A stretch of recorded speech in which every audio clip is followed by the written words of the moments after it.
In the stillness of a summer evening, in 323 BCE, the greatest man in the world lay dying, and no one could quite believe it. Alexander of Macedon, conqueror of kings, founder of cities, feared in every corner of the known world, was slipping away behind the walls of a palace in Babylon. He had crossed deserts where armies perished, climbed mountains no Greek had ever seen, and faced down the war elephants of India. He had never lost a battle. His presence on the battlefield was enough to turn the tide, to inspire legions, to strike fear into the hearts of empires. And yet now, here, in the heart of his own triumph, his strength failed him. He was 32 years old. Outside the palace, the city buzzed with the uneasy quiet of a people waiting for news they did not want to hear. Messengers came and went with hushed urgency. Priests lit incense and stared into omens. The generals paced. His companions, who had ridden with him from the hills of Macedon to the shores of the Indus, stood helpless outside the royal chamber. The fever had taken hold days before, sudden, relentless. His voice faltered, then faded entirely. Each day brought new rumors. Some whispered of poison. Others said it was the gods who had grown jealous of a man who had dared to rise so high. The empire he had built was barely 10 years old, but already it stretched from the Ionian Sea to the sands of Egypt, from the plains of Syria to the wild frontiers of India. It had no equal. And yet, with Alexander on the brink of death, it had no future. There was no clear heir. His son had not yet been born. His brother was gentle and childlike, unfit to lead armies. His closest generals were all powerful men, but none of them had the charisma or authority to replace him. They had fought for him, not for themselves. What would happen when he was gone? Inside the palace, as the torches flickered against walls of painted stone, Alexander drifted in and out of consciousness. He summoned his generals one last time. It is said that when asked who should inherit his empire, he whispered, "To the strongest." Whether he truly said those words, no one knows. But they would echo through history, haunting every decision made after his death. The man who had never been defeated in life would leave behind a war without end in death. The final day came quietly. There was no dramatic farewell, no great proclamation. His breath grew shallow, his gaze unfocused, and then he was gone. The heartbeat of an empire stopped. In that instant, the world seemed to pause. Time itself held its breath. Across the empire, from the marble cities of Greece to the temples of Babylon, from the palaces of Persia to the forests of India, the news rippled outward like a dark wave. The King of Kings was dead. In the days that followed, Babylon became the still center of a storm no one could yet see. His body lay in state, draped in gold, surrounded by silence. No one knew where he would be buried. The Macedonian tradition said he should return to Aegae, to the royal tombs, but others had different plans.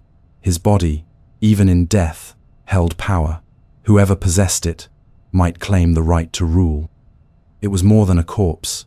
It was a symbol. His generals began to gather, men who had marched beside him since their youth. Ptolemy, clever and calculating. Seleucus, watchful and patient. Antigonus, grizzled and proud. Cassander, ambitious and brooding. Each had fought in his name. Now, each began to imagine a world where they ruled in their own. They formed councils, whispered in corners, made promises they did not intend to keep. All the while, the empire waited vast, stunned, uncertain. In the streets of Babylon, soldiers murmured nervously, traders paused their journeys, priests made offerings to gods, old and new. Some believed the world would end without Alexander. Others believed a new world would begin. No one guessed just how many lives would be shattered, how many cities would burn, how many thrones would rise and fall before the storm was over. The golden age of conquest had ended not with a final battle, but with the closing of a single pair of eyes. And as night settled over Babylon, the greatest empire the world had ever seen stood silent and alone, unsure of what would come next. The dream had been vast and brilliant, but now it would fracture. It would bleed. It would fight itself. And from its ruin, something new would emerge. The Hellenistic Aegean age of war, wonder, and change was about to begin. The question of succession, so obvious in life, became impossibly tangled in death. Alexander had ruled like a god, but he had not ruled like a father. He left behind no adult heir to inherit his crown, no plan to guide the empire after him. His wife, Roxana, a noblewoman of Bactria, was pregnant, but her child, unborn and uncertain, could not command legions. His half-brother, Philip Aridaeus, lived quiet, confused, gentle, and afflicted from birth with a mental disability that rendered him unsuitable to govern even a village, let alone the greatest empire the world had ever known. Still, his blood was royal, and in an empire that now hung on the threads of loyalty, blood meant something. The generals who had followed Alexander into Asia were not merely soldiers, they were ambitious men, each with a dream stitched quietly behind their eyes. They had bled for him, they had crossed mountains for him, they had watched him raise cities from nothing and bend kings to their knees. And now, in the silence that followed his death, they stood face to face with each other, each asking the same question: who would be next? And more secretly, who would stop me if I reached for it? In the palace, debates raged behind thick doors. Perdiccas, Alexander's loyal lieutenant, held the king's signet ring and claimed the right to act as regent. He did not declare himself king, not yet. But he controlled the royal army and the two possible heirs, the unborn child and the brother in chains. Around him gathered the other commanders, each nursing their own designs. The infantry, who had marched side by side with Alexander since the early campaigns, pushed for Philip Aridaeus. To them, the blood of Philip II, even in a damaged vessel, was more legitimate than a child yet to be born. The cavalry, more elite, more politically savvy, supported Perdiccas and the unborn son. They argued for a regentia, careful wait and see, while the empire was held in balance by those strong enough to carry it. The dispute came to a head when the infantry, angered and anxious, seized the palace in protest, nearly sparking a civil war just days after Alexander's death. It was only through tense negotiations that a fragile compromise was struck. Both heirs would be named king. Philip Aridaeus, now styled as Philip III, would serve immediately in name, and if Roxana's child was born a boy, he would rule alongside him as Alexander IV. Perdiccas would govern as regent, not in his own name, but as guardian of the crown. On paper, it was a solution. In reality, it was a loaded weapon placed carefully on the table between enemies. Outside the council chambers, another game began. The empire, too vast for any one man to ride across, had to be divided. Provincessatrapes, as the Persians had called them, were handed out like trophies. Ptolemy, watchful and cunning, requested Egypt. Antigonus received Phrygia, with eyes toward expansion. Lysimachus took Thrace. Seleucus was given Babylon, and other territories, from Syria to Sogdiana, were awarded to lesser men, all under the illusion that they served a united empire. But the truth was simpler. Each man saw his satrapy not as a duty, but as a seed of future power. Even as this uneasy arrangement was inked in scrolls and sworn with oaths, shadows lengthened. Roxana, understanding the danger to her unborn child, took brutal action. She ordered the murder of Statira, Alexander's other wife, daughter of Darius III of Persia, and her sister, eliminating potential rivals and ensuring that her own son, should he survive, would be the only child of the king. The palace was no longer a place of mourning, it had become a crucible of fear. In Greece, the news of Alexander's death cracked the fragile shell of Macedonian control. In Athens and elsewhere, uprisings simmered.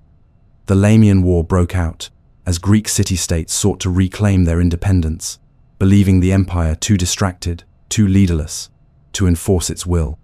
Craterus, one of Alexander's most trusted commanders, was sent to suppress the revolt. Back in the east, Perdiccas faced new problems. Satraps were growing restless. Ambition was a fever that spread faster than any sickness. And then came the funeral question. Alexander's body, preserved in honey according to Babylonian custom, was to be transported back to Macedonia for burial in the royal tombs. That was tradition. But Ptolemy, now ensconced in Egypt, saw an opportunity. He intercepted the funeral cortege and diverted the body to Memphis. It was not just an act of reverence, it was a statement. Whoever possessed Alexander's remains might also possess his legacy. Ptolemy was no longer just a satrap. He was staking a claim. Perdiccas, infuriated by this defiance, prepared for war. He led the royal army toward Egypt, determined to punish Ptolemy and recover the king's body. But the campaign faltered. The Nile proved a more powerful enemy than any army, and as Perdiccas failed in his crossing, his soldiers turned against him. He was murdered by his own officers' men who had once sworn loyalty to the regent of the kings. In his place, a new agreement was drafted. The Treaty of Triparadisus, as it would be called, reshuffled the satrapies once again. Antipater, aged and respected, became the new regent. Seleucus received Babylon. Antigonus, now a growing power, was given broad command in Asia, but none of these arrangements brought peace. The truth was plain to see, though none would admit it. The empire was no longer a single entity. It was a table of lions, each ready to leap. The child Alexander IV and the gentle Philip III remained symbols, important ones, but symbols nonetheless. Around them, the real decisions were being made by men who now governed like kings, in all but name. Each one watched the others with suspicion. Each one prepared their armies, strengthened their walls, counted their coins. Alliances were forged and broken in the space of weeks. Rumors traveled faster than envoys. Trust dissolved like smoke. And still, the world waited. For nearly 2 decades, the dream of a united empire persisted like a mirage. But in every satrap's court, in every general's tent, the same thought echoed. The empire belongs to no one now. It belongs to all who dare to take it. The unity that Alexander had forged through fire and sword, vision and charisma, was unraveling thread by thread. What had been one was becoming many. And those many would soon be at war, not for glory, not for honor, but for the right to rule over the ashes of a broken world. The wars began not with a declaration, but with a silencia, heavy, careful pause, as each of the great generals looked at one another and realized that the peace could not last. They had drawn maps together, divided lands with words and ink, but the truth was far older and far simpler. Each man wanted more. Not just to govern a province, not just to serve as steward of a dead king's vision. They wanted to rule. In their hearts, they no longer saw themselves as guardians of an empire, but as kings in waiting. Some believed they had earned it through loyalty, others through brilliance. Some believed it was destiny. What united them all was the belief that the others stood in their way. The wars of the Diadochi, the successors, would span generations. They were not one war, but many interlocking, ever-shifting, fought across deserts, seas, mountains, and plains. The scale was vast, the ambitions grand, and the betrayals frequent. There were no clean sides. Alliances changed with the seasons. Friends became enemies. Enemies became allies.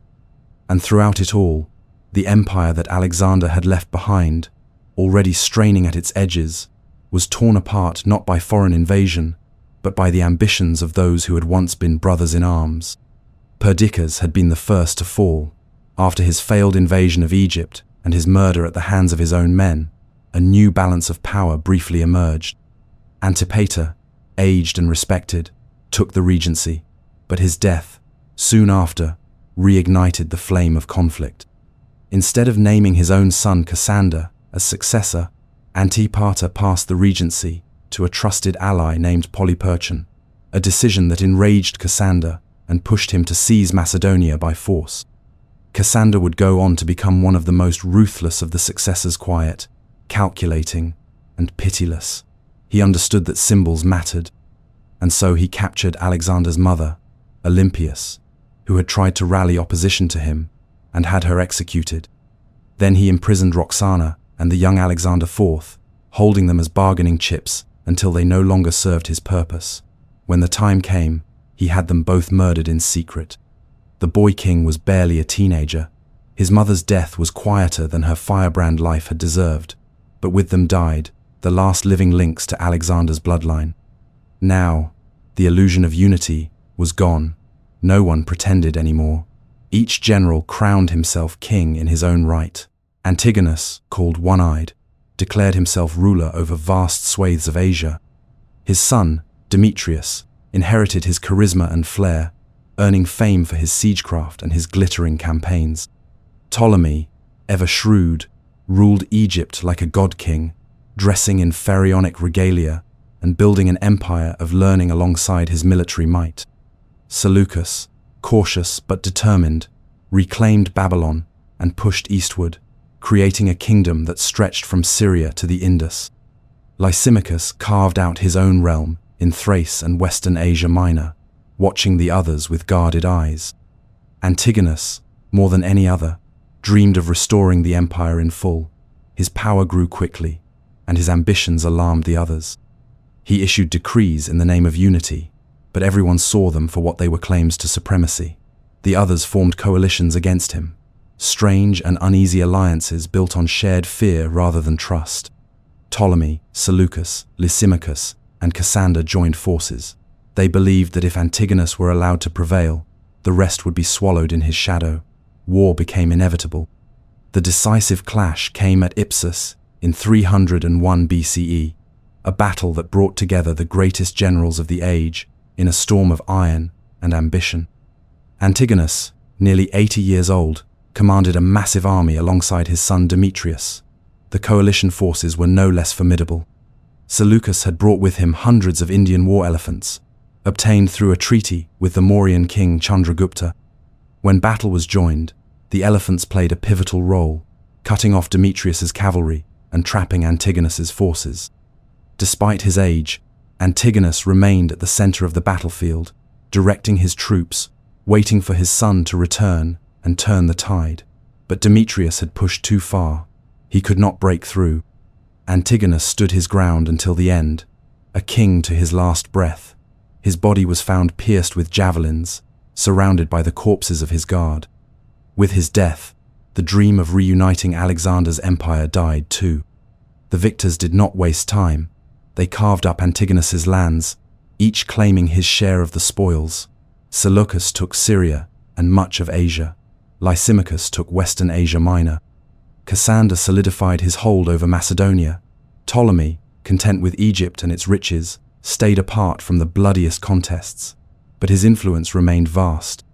Demetrius fled with a remnant of his army and continued to fight in Greece, but the age of great reconstitution was over. The successors had become kings in name and in practice, ruling over fragments of what had once been whole. But the wars did not end. Rivalries remained sharp. Seleucus and Lysimachus, once allies, turned on each other. Lysimachus's final years were marked by treachery within his own family. His son plotted against him, and in the end, Seleucus defeated and killed him. Yet before Seleucus could enjoy his victory, he too was stabbed by Ptolemy's son while crossing into Europe, ending a life spent in quiet pursuit of a crown he would wear for only a moment. The children of the successors fared no better. Demetrius returned to the east to make one last bid for power, but was captured and died in captivity. His son, Antigonus II, would eventually restore some of the family's fortunes, ruling Macedonia with pragmatism rather than grandeur. Ptolemy's descendants ruled Egypt for centuries, their dynasty lasting longer than any of the others, even as it grew more insular and decadent. The Seleucid Empire, sprawling and diverse, struggled with rebellion and fragmentation, its eastern provinces slipping further from control.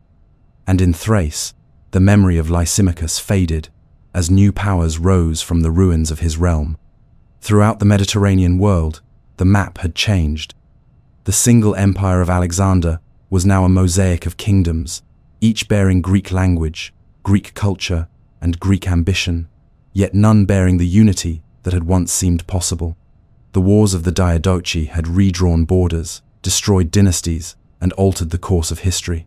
And yet, they had also spread ideas, founded cities, and seeded a new era.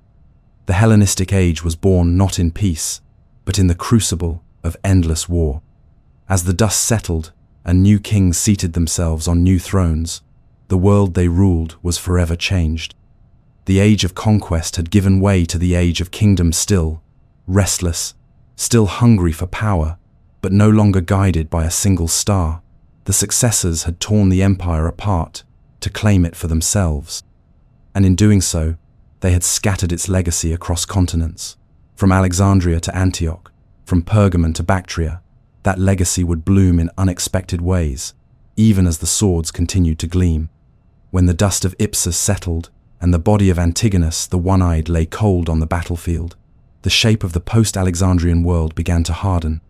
What had once been a single empire, briefly held together by one man's ambition and charisma, had now fractured irrevocably into piece each, ruled by a man who no longer pretended loyalty to a distant ideal. The dream of unity had died, and in its place rose 5 kings, each with his own kingdom, each bearing the crown of a region torn from the corpse of empire. The world had changed, and the age of successors gave way to the age of monarchs. Ptolemy in Egypt, Seleucus in the east, Cassander in Macedonia, Lysimachus in Thrace, and Demetrius, though beaten, still a force each held dominion over a portion of what Alexander had conquered. Some would say they were merely caretakers of his legacy, but the reality was simpler and more brutal. They ruled because they could, and they would fight to keep what they held. The pretense of serving Alexander's bloodline had ended with the secret murder of his son and widow. No child of the conqueror remained to cast a long shadow over the men who once served at his side. The age of generals had passed. Now, kings ruled. In Egypt, Ptolemy had moved swiftly and with caution. He had not overreached like Antigonus. He had stayed out of the worst of the wars, fortifying his hold over the Nile Valley. Egypt offered natural barriers, deserts to east and west, the sea to the north, and cataracts to the south. Within those barriers, Ptolemy built something rare in the Hellenistic world: stability. He understood the power of legitimacy. Early on, he had claimed Alexander's body, intercepting the funeral procession and burying it in Memphis, then later transferring it to Alexandria, which he had made his capital. To the Greeks and Macedonians, he presented himself as a defender of Hellenism. To the Egyptians, he was Pharaoh, chosen of the gods. He blended traditions, honored the local cults, and laid the foundations for a dynasty that would endure for nearly 3 centuries. Seleucus, meanwhile, faced a different challenge. His realm was the largest by far, sprawling from the Mediterranean to the Indus, encompassing a dizzying variety of peoples, languages, and traditions. He had reclaimed Babylon with a small force and built a kingdom out of dust and memory. To maintain his empire, he relied on founding cities, many of them named Antioch, after his father, or Seleucia, after himself. These cities served as garrisons, trade hubs, and beacons of Greek culture deep in the eastern lands. He made compromises. He accepted that he could not rule by force alone. In the Far East, he ceded Indian territories to Chandragupta Maurya in exchange for 500 war elephants, animals that had proven decisive at Ipsus. He worked with local elites, adapted administration to the diverse territories he governed, and used diplomacy as skillfully as war. Yet for all its size and ambition, the Seleucid Empire was a patchwork, rich and impressive, but constantly threatened by rebellion, distance, and the burden of size. Macedonia, the homeland, passed from Cassander to his sons, but none could hold the kingdom as he had. The old nobility had not forgotten the blood spilled to win the throne, and unrest festered beneath the surface. Into this uncertainty returned Demetrius, son of the fallen Antigonus.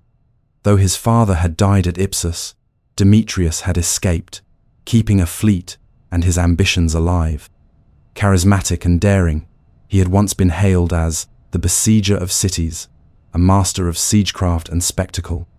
Now, he turned his attention westward, seizing an opportunity to reclaim the land of his ancestors. Through clever alliances and relentless campaigns, he took Macedonia in 294 BCE and crowned himself king. But his reign was turbulent. His enemies had not forgotten him. They conspired, invaded, and undermined. Eventually, his power unraveled. He was captured by Seleucus and spent his final years in dignified captivity, a once great figure reduced to a guest prisoner in a rival's court. From the chaos, his son Antigonus Gonatas would later emerge, restoring the family's fortunes and ruling Macedonia with a steadier hand. But the Macedonian heartland, once the cradle of conquest, had become a battleground for legitimacy and survival. It no longer led the Hellenistic world, it endured it. Lysimachus, old and stern, ruled Thrace and parts of Asia Minor. His kingdom was more secure than most, but his final years were poisoned by family intrigue. His wife, Arsinoe, plotted for her son's succession, and the court became a nest of betrayal.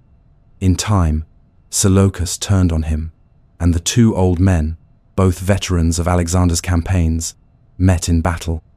Lysimachus was slain, his kingdom absorbed, and Seleucus stood once more on the edge of reuniting the empire, but his triumph was brief.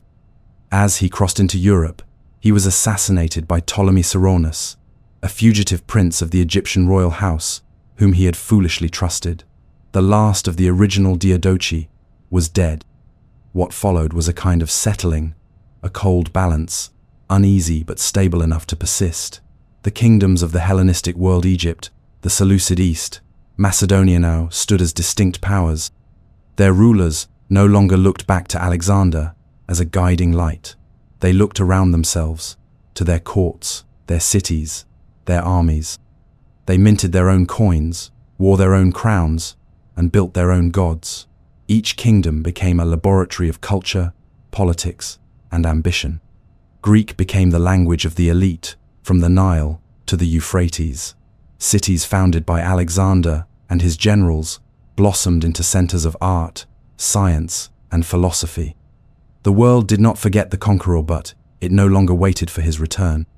From the ruins of unity rose a new world, one of fractured power, but also of shared identity.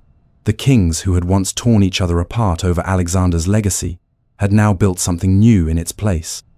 An interconnected realm of cities and trade routes, of scholars and temples, of ambition and uncertainty. The dream of one empire had faded, but in its place grew something just as enduring, a world stitched together not by a single sword, but by a common culture. The Hellenistic kingdoms had arrived, and though they would continue to compete and collide, they would do so within a shared inheritance, born not of peace, but of war.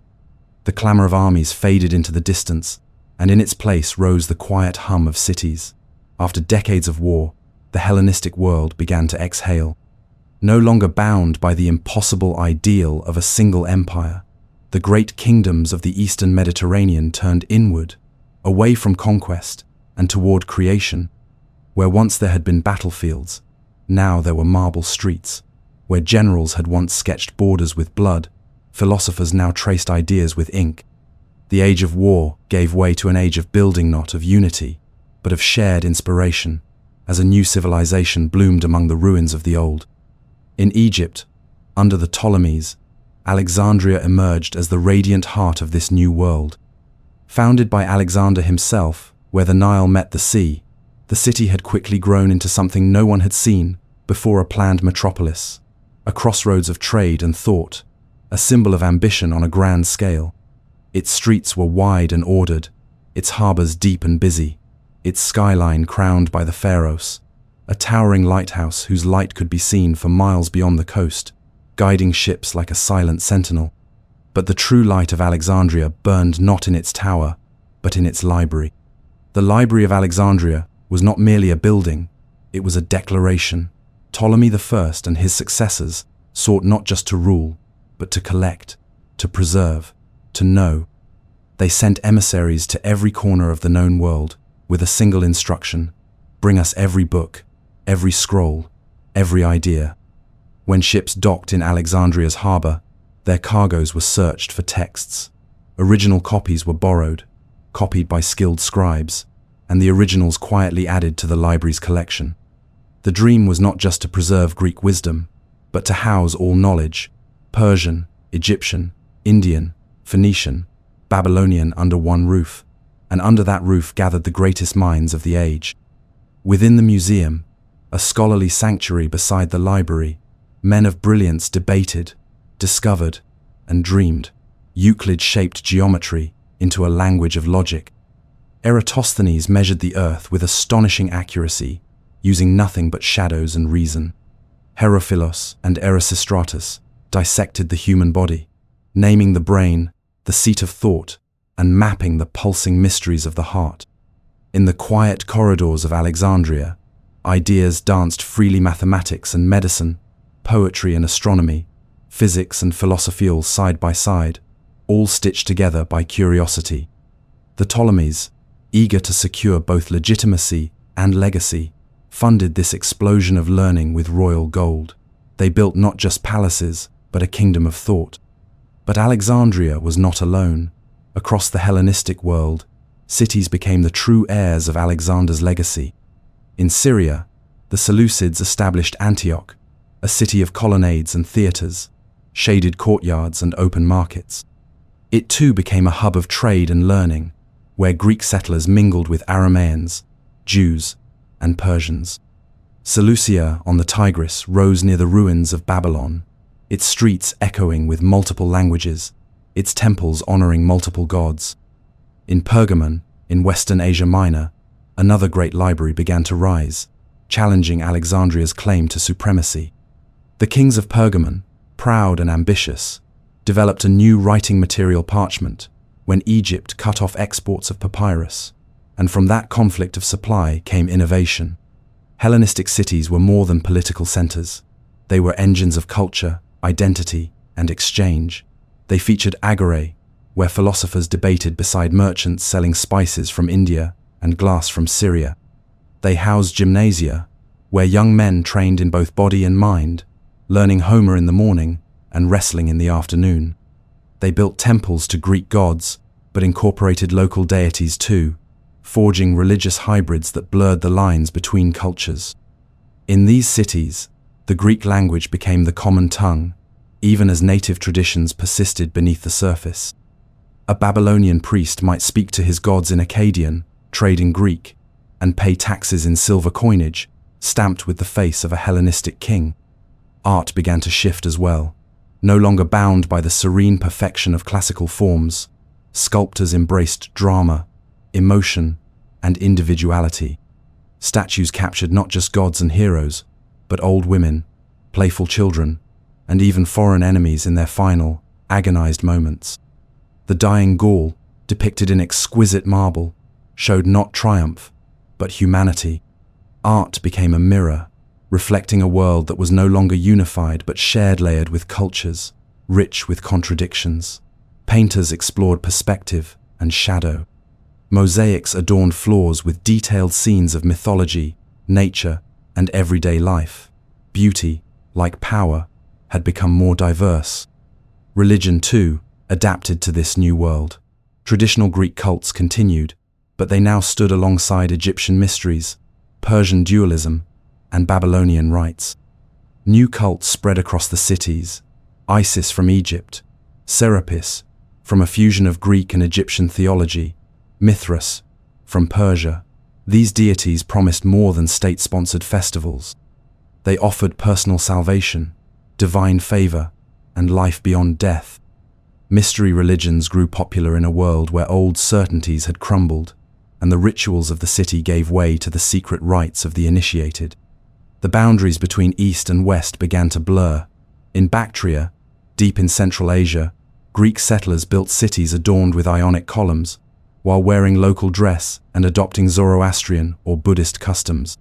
Coins showed kings in Greek profile on one side and Indian deities on the other. Farther still, the Indo-Greek kingdoms blended philosophies into new schools of thought. It was not always peaceful.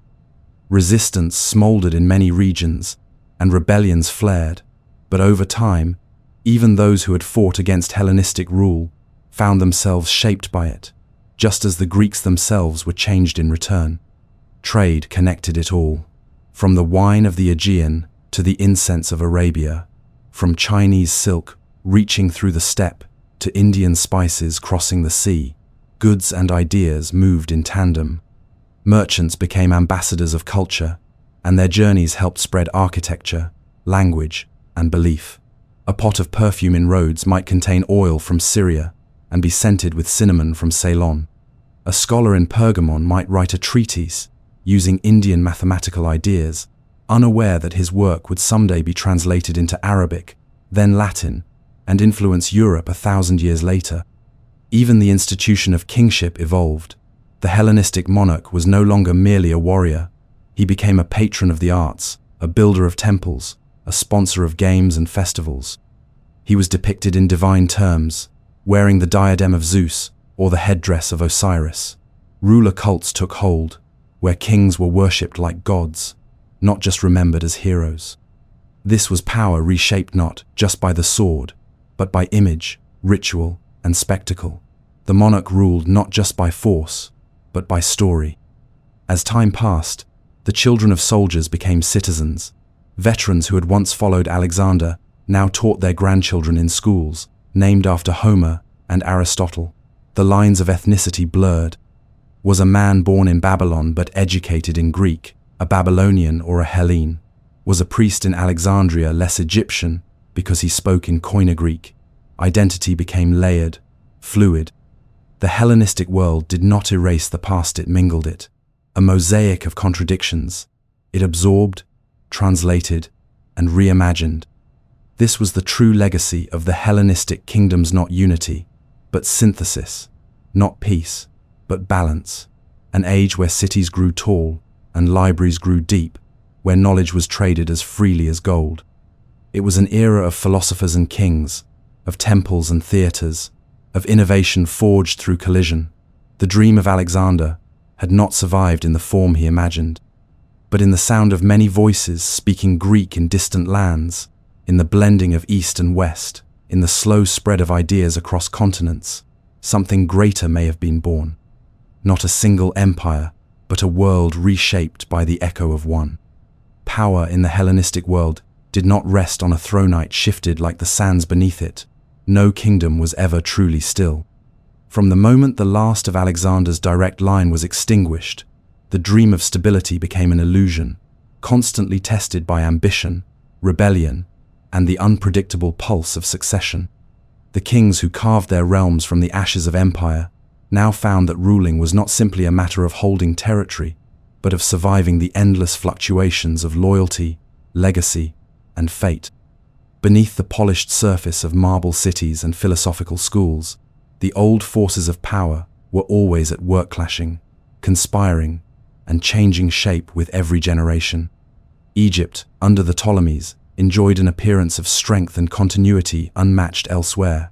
From the outside, it seemed a model of dynastic success. The Ptolemies built great temples to Egyptian gods, performed the rituals of pharaohs, and expanded Alexandria into the most celebrated city of the Mediterranean. They patronized art, sponsored exploration along the Red Sea and into Nubia, and transformed their royal court into a glittering hub of wealth and sophistication. But inside the palace walls, the Ptolemaic dynasty was a nest of rivalry and paranoia.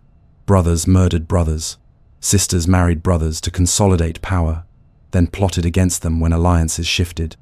Poisonings were whispered about in courtyards, and the line between banquet and betrayal was thin. Succession was never peaceful. It was a performance of cunning, staged in silk and blood. Still, Egypt endured. Its wealth gave it insulation from the instability elsewhere. Its borders, natural and fortified, kept invaders at bay for longer than any other kingdom. And for centuries, the Ptolemies ruled troubled within, but still sovereign. The Seleucid Empire, by contrast, was an empire stretched too far. From the Mediterranean coast to the mountains of Persia, from the plains of Mesopotamia to the borders of India, it was a marvel of scale, but a nightmare to govern. Seleucus, I had built it with strategy and force, but his successors inherited its size, not his foresight. Each new king faced a realm too wide, too fractured, too full of peoples who had their own histories and loyalties. Satraps acted like semi-independent rulers. Eastern provinces grew increasingly distant, not just geographically, but culturally. Bactria eventually declared itself a separate kingdom, blending Hellenistic rule with Indian and Iranian traditions. Parthia, a region on the northeastern edge, rose in quiet rebellion, eventually becoming a formidable threat. And within the Seleucid court itself, the same disease of dynastic conflict took root. Rival claimants, regents, usurper-siege reign was haunted by the specter of civil war. The empire's cities remained prosperous, its culture vibrant, but its political core grew increasingly brittle. In the west, Macedonia oscillated between strength and collapse. The Antigonid dynasty, founded by Demetrius's descendants, re-established a royal presence in the old homeland, but Macedonia was no longer the central power it had been under Philip II or Alexander. Surrounded by ambitious neighbors and wary allies, the Macedonian kings faced pressure from all sides. To the south, the Greek city-states simmered with resentment, longing for independence. To the north, tribal kingdoms tested the borders, sometimes invading, sometimes demanding bribes. Macedonia was rich in memory and heritage, but the reality of its power was limited. The Antigonids were competent rulers, often brilliant in war, but their kingdom rested on a narrow base military might and Macedonian loyalty. When either faltered, the cracks showed. Elsewhere, smaller kingdoms and client states took shape in the shadows of the great powers. Pergamon emerged in Western Asia Minor, ruled by the Attalid dynasty. It was smaller than the Seleucid or Ptolemaic realms, but clever in its diplomacy and proud of its autonomy. Pergamon became a center of learning, a rival to Alexandria in letters and libraries. Its kings styled themselves as protectors of Greek culture, defenders of order against the chaos they saw in larger kingdoms. Rhodes, too, stood as a unique experimenton, independent city-state, governed by reason and trade, with a fleet that kept the seas relatively safe. It funded massive public works, including the famous Colossus, and became a beacon of republican ideals in an age of monarchs. Amidst all this, the Greek mainland continued to simmer. The old city-states Athens, Sparta, Corinth no longer commanded armies that could shape the world, but their spirit endured. They formed leagues, like the Aetolian and Achaean leagues, attempting to band together in regional alliances. Sometimes, these leagues acted as genuine collective powers, defending member cities and engaging in coordinated diplomacy. Other times, they fractured under internal disputes or became pawns in the larger chess game between kings. The dream of pan-Hellenic unity lingered, but it now wore the clothes of local alliances and fragile federations. Autonomy was fiercely prized, but increasingly difficult to maintain. The tides of power moved slowly, but constantly. No victory ever lasted long. A successful king might enjoy 2 decades of dominance, only to see his son lose everything within a year. A failed rebellion in one province might spark an uprising in another. Trade routes shifted with politics. Alliances once sealed with royal marriages often dissolved in the face of ambition. Even the cities seemingly eternal in marble and stone could rise and fall with breathtaking speed. A capital might flourish under one ruler and be abandoned by the next. An entire court might relocate with the movement of the king, leaving behind only broken columns and fading frescoes. At times, new figures emerged, claiming to restore order: reformers, strongmen, pretenders. Some genuinely believed in the unity of the Hellenistic world. Others used the old symbols to cloak their personal ambition. But all of them faced the same reality. Power could no longer be centralized in a single city, a single palace, or a single crown. The world had grown too big, too layered, too connected to obey one master. Kings had to rule not only through force, but through illusion projecting stability, even as they struggled to hold their kingdoms together. The Hellenistic age, for all its splendor, was never a golden age of calm. It was an age of tension and transition, of dazzling brilliance on the surface and relentless uncertainty beneath. It was a world where the gods still received sacrifices, but where men increasingly shaped their own fates. It was a world of libraries and battlegrounds, of royal courts filled with poets and spies, of scholars mapping the stars while generals planned invasions. And through it all, the balance of power shifted, never stopping, never settling, always waiting for the next strong hand to seize the moment. and for the next throne to tremble under its own weight.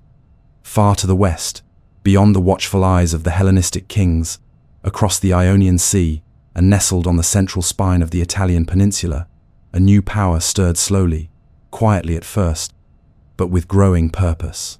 Rome, once a modest republic of farmers and soldiers, had survived its own storms, outlasted rivals, and now looked eastward with curiosity sharpened by ambition. To the Hellenistic kings, Rome was a distant matter, a Latin affair confined to the Western Mediterranean. They viewed it not as a threat, but as a backwater curiosity. But this was their first great mistake, and it would be the most costly. For Rome was not like the kingdoms of the East. It did not seek tribute for the sake of ceremony, or borders for the sake of beauty. Rome hungered for control, not glory. It did not believe in compromise. And when it reached eastward, it would not stop until it held everything that had once belonged to Alexander. The earliest encounters were indirect, faint ripples across the Adriatic. Greek cities in southern Italy, places like Tarentum, found themselves caught between the pressures of expanding Roman influence and the independence they had long fought to maintain. Seeking help, they turned to Pyrrhus, the ambitious king of Epirus, a man with dreams as grand as any Diadochi.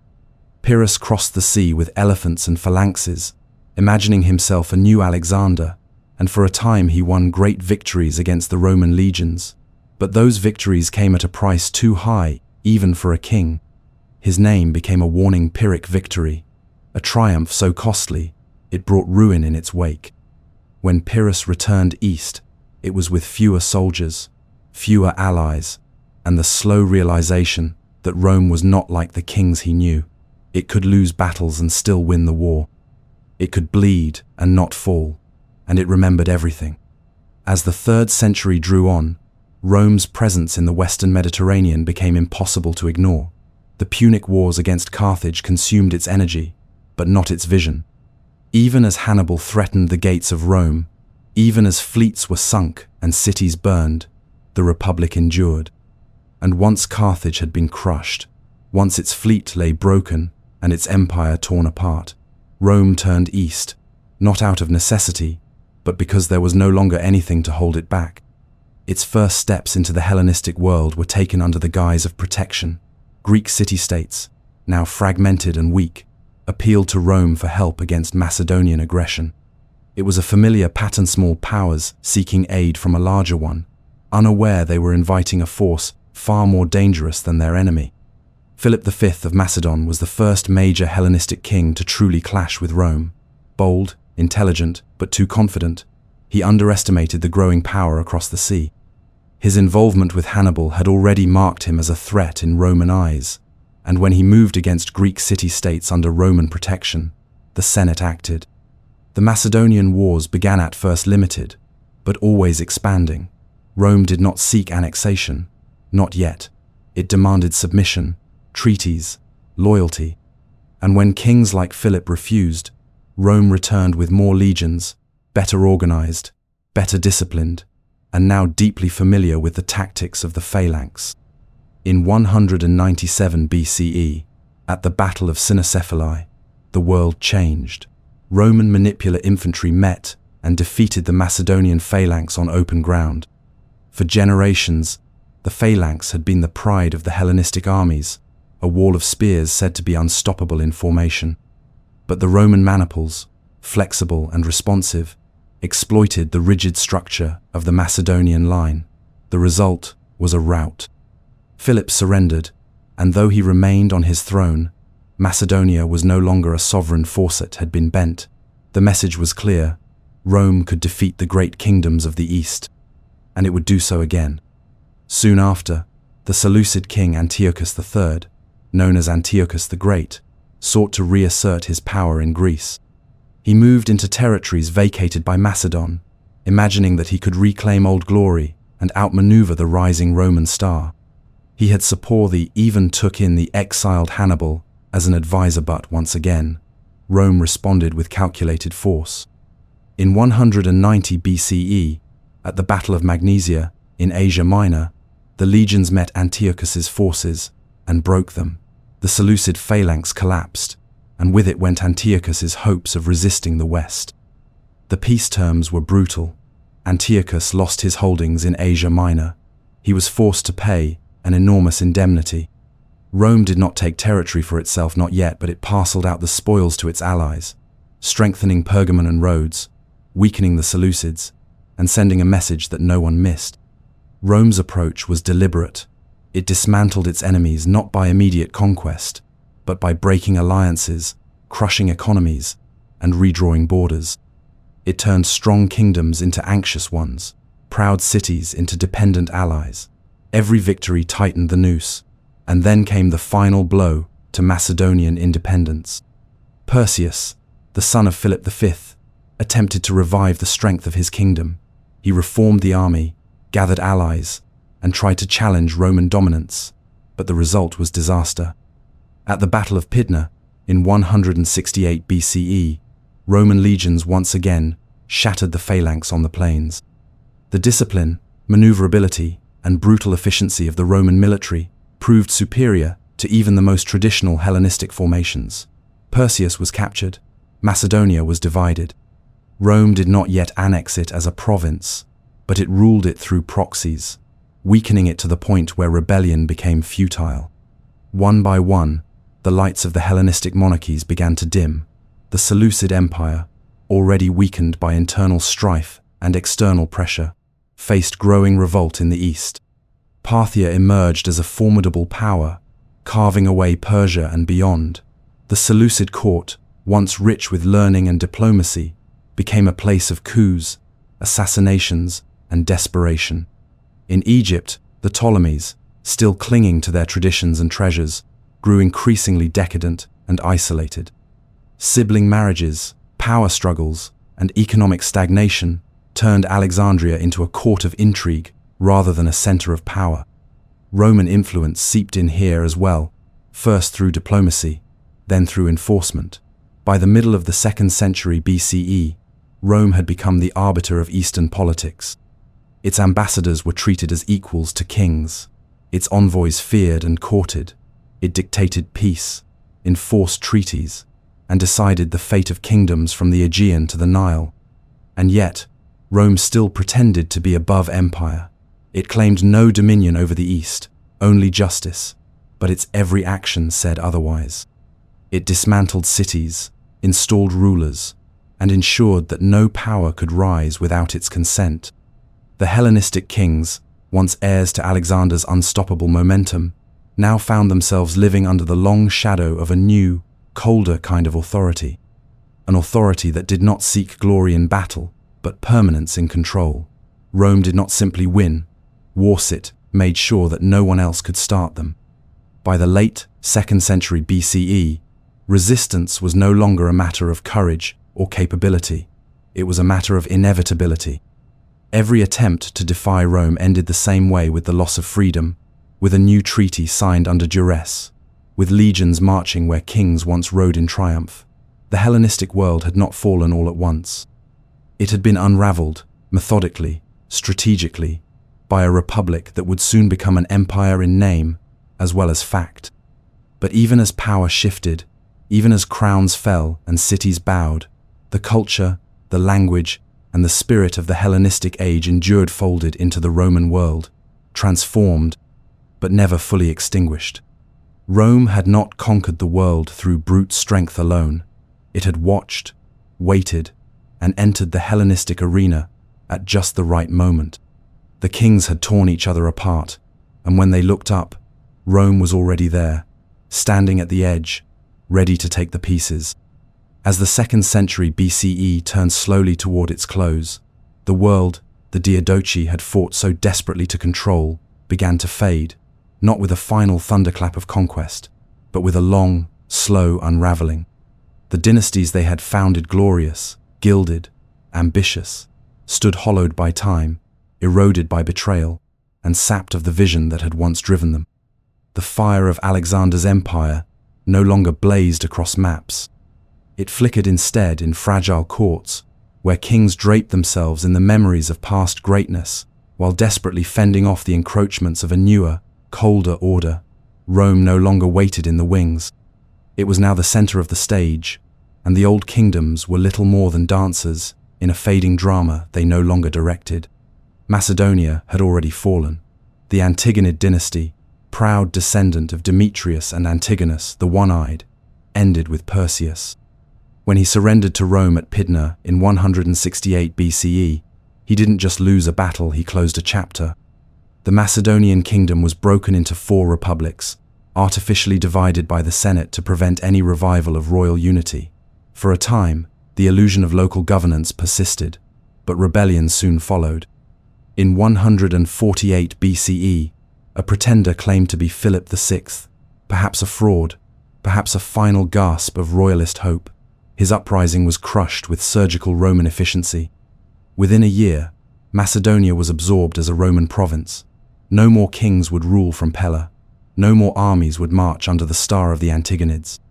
The land that had once raised Alexander now served foreign masters, governed not by kings but by proconsuls. In Asia Minor, the once great Seleucid Empire staggered toward its end like a wounded animal. After Antiochus III's defeat, the realm he had so proudly ruled fell into spirals of instability. One monarch after another was assassinated, overthrown, or driven into exile. Civil war became a constant presence, and rival claimants tore the heart of the empire to shreds. Roman-backed puppets fought Roman-condemned usurpers, and all the while, the territories slipped away. The eastern provinces had long since gone their own way.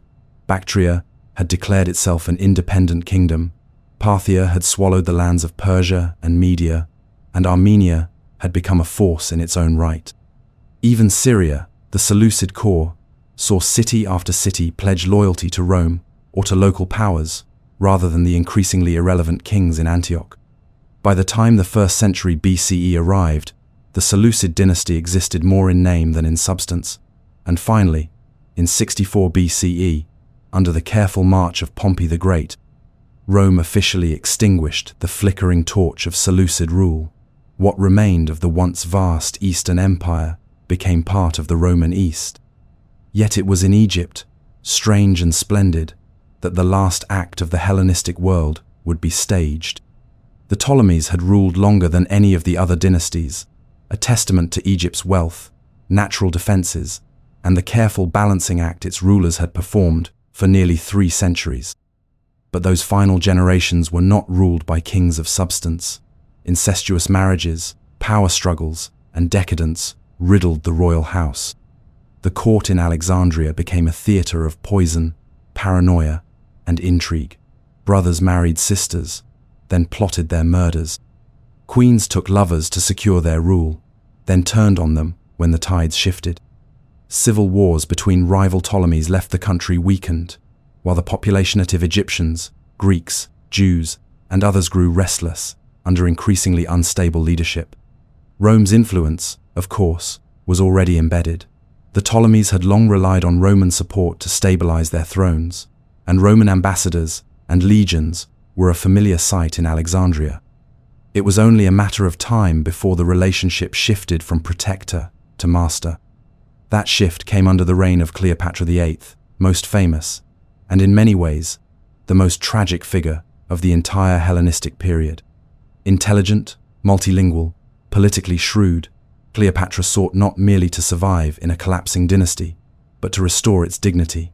She engaged with Rome not as a subject, but as an equal. Her relationships with Julius Caesar and later Mark Antony were not mere love affairs. They were alliances, carefully cultivated to secure Egypt's sovereignty and her own survival. For a time, she succeeded. Alexandria became a dazzling court once more, alive with Roman power and Egyptian splendor. But the old world had no place in the final reckoning. The conflict between Antony and Octavian, later Augustus, was not just a Roman civil war. It was the final battle between the ancient Mediterranean monarchies and the rising imperial order of Rome. At Actium in 31 BCE, Rome and Egypt met on the sea. The result was clear and devastating. Cleopatra and Antony fled, then took their own lives rather than be paraded as trophies. With their deaths and the fall of Alexandria the following year, Egypt was absorbed into the Roman Empire not as an allied state, but as a personal possession of the emperor. Augustus declared it his alone to govern, and no Roman senator could enter the land without permission. The final Hellenistic kingdom was no more. The Ptolemies, the last dynasty descended from Alexander's generals, had passed into history. And yet, for all the violence and finality of these political endings, the legacy of the Hellenistic age did not vanish. It persisted. The cities remained. The languages endured. The libraries, though diminished, still housed texts that would shape minds for centuries. Greek remained, the lingua franca of the Eastern Mediterranean, even as Latin expanded its reach. Roman emperors styled themselves not as destroyers of Hellenistic tradition, but as its heirs. They worshipped Greek gods, studied Greek philosophy, and patronized Greek art. The educational system of the Hellenistic world became the model for Roman elites. The philosophies of the Stoa, the Academy, and the Lyceum shaped not only Roman ethics, but the foundations of early Christian thought. In Pergamon, Rhodes, and Alexandria, the intellectual achievements of the Hellenistic world continued to echo. Medicine, astronomy, engineering, literature had been advanced not by conquest, but by the long peace that followed the wars of the Diadochi. And now, even under Roman rule, those ideas spread further, translated into Latin, preserved by scribes, debated in new forums. In this way, the Hellenistic world did not die with its kings. It transformed. It moved from palaces to scrolls, from thrones to classrooms, from the command of armies to the shaping of minds. So while the crowns fell, and the great dynasties were ground into dust beneath the sandals of Roman legions, their influence endured in more subtle ways. The colonnades of Greek temples stood alongside Roman forums. The works of Euclid, Archimedes, and Galen were copied and preserved. The myths of Homer, once recited in Macedonian tents, were now read in the libraries of Roman villas. The political dream had ended, but the cultural legacy had just begun a new journey, one that would carry Hellenistic knowledge, language, and spirit forward through the centuries, through Rome, Byzantium, the Islamic world, and into the heart of the Renaissance. The last lights of the Hellenistic dynasties had gone out. The crowns were buried, the courts silenced, the wars finally ended. But something deeper remained etched in marble, written in ink, whispered in language and art. The empires had fallen, but the ideas had learned to survive. In the aftermath of conquest and collapse, the world that Alexander had once reshaped entered a strange and haunting twilight.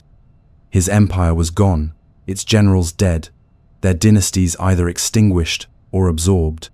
The great battles had ended, the kingdoms of the successors dismantled or annexed, their thrones claimed by foreign governors and Roman emperors. But history did not fall silent. The Hellenistic age, though politically concluded, remained alive in spirit, embedded in the fabric of the lands it had once ruled. It breathed through the columns of temples that still stood against the wind, in the scrolls housed in quiet libraries, in the language of trade and philosophy, and in the invisible but enduring structures of thought, art, and culture that would outlive any king. The bones of empire had been buried, but the soul of the age lingered, stubborn and luminous. The world it left behind was unlike any that had come before. What had once been a cluster of isolated cultures and kingdoms had been fused into a vast, interconnected realm stretching from the shores of the Adriatic to the edge of the Hindu Kush. Cities founded by Alexander and his generals still bore their names: Alexandria, Antioch, Seleucia. In their streets walked men and women of many nations, speaking in the shared tongue of Koine Greek. This common language, born from Macedonian conquest and Athenian culture, became the bloodstream of the Eastern Mediterranean and Near East.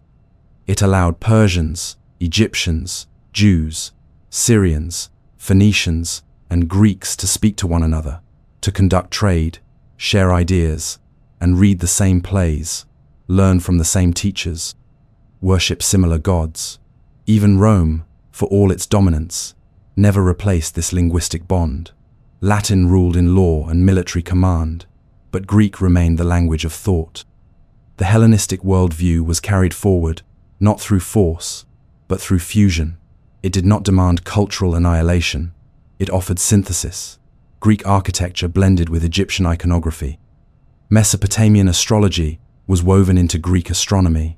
Indian and Persian ideas filtered back through trade routes, mingling with Western logic and mathematics. Philosophers wandered through cities, once fortified by generals. Sculptors chiseled marble not into deities of Olympian distance, but into people caught in the immediacy of life, wrinkled, weeping, laughing, dying. Even in death, the Hellenistic legacy transformed. Tombs became places of both reverence and realism, where funerary art displayed the individuality of the deceased, not just their wealth or lineage. The era had given the ancient world a mirror in which to see itself not only as it wished to be remembered, but as it truly was. In cities like Alexandria and Pergamon, the legacy of learning thrived, though the great library of Alexandria would eventually be lost by fire, by neglect, by accident, and war its influence persisted. The model of a central repository of knowledge, of scholars living under state patronage, of collaborative intellectual endeavor, spread across the Roman world. Scientists continued to study the heavens using principles laid down by Hellenistic astronomers. Physicians trained using texts written by Hellenistic doctors. Poets and playwrights drew inspiration from earlier forms while introducing their own. The Age of Reason, long before it had a name, was seeded in this hybrid age of monarchs and scholars, war and wisdom. The very concept of the University of Learning gathered, protected, transmitted, can be traced back to the Museum of Alexandria and similar institutions that sprang up in imitation of it. Religion, too, bore the imprint of the Hellenistic age.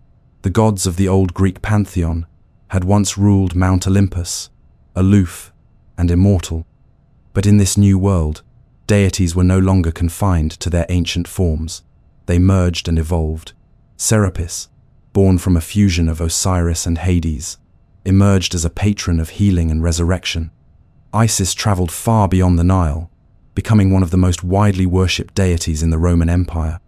Eastern mystery cults gained popularity among both Greeks and non-Greeks, offering personal salvation and emotional connection in a world that had become vast and impersonal.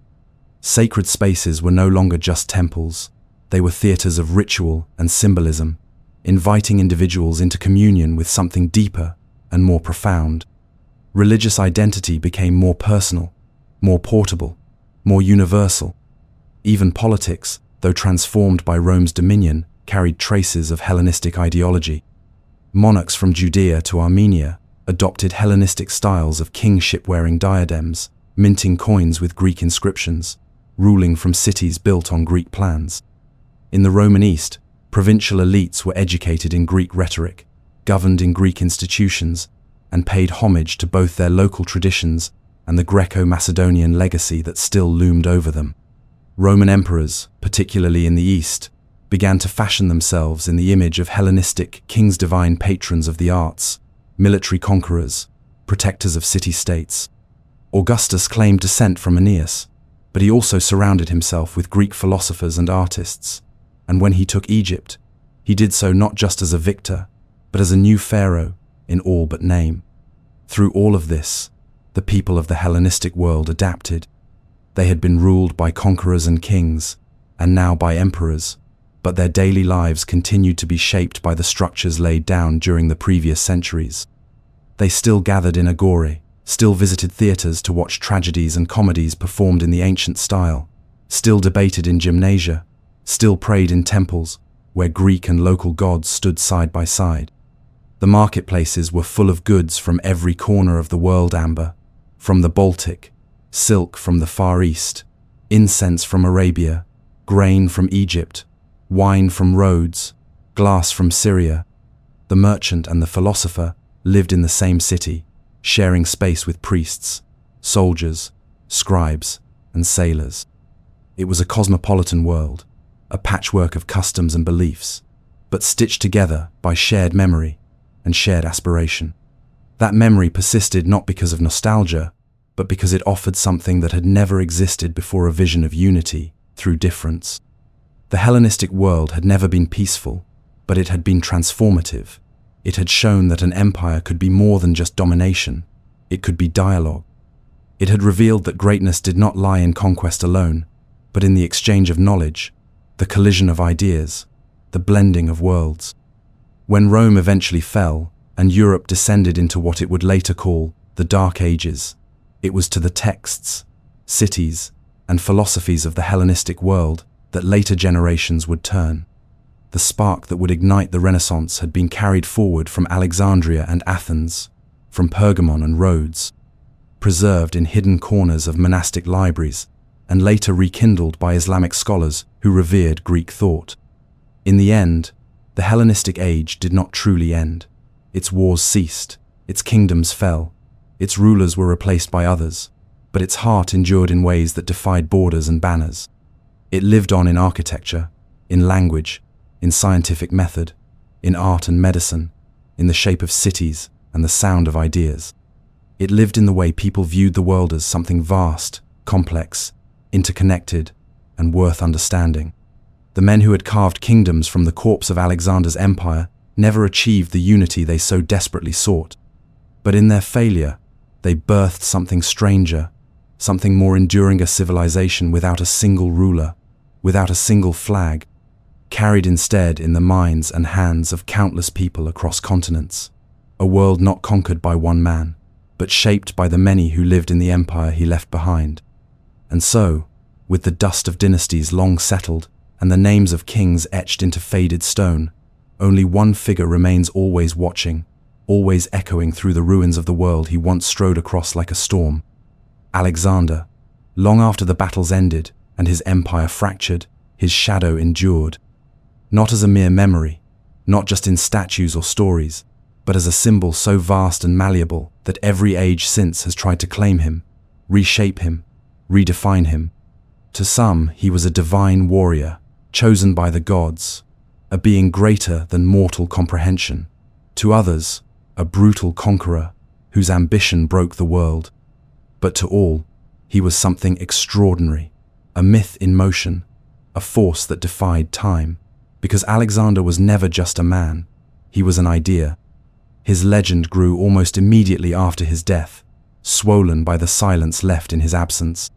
With no living heir and no voice to control the narrative, every surviving general, every court scribe, every poet and priest had their own version of the truth.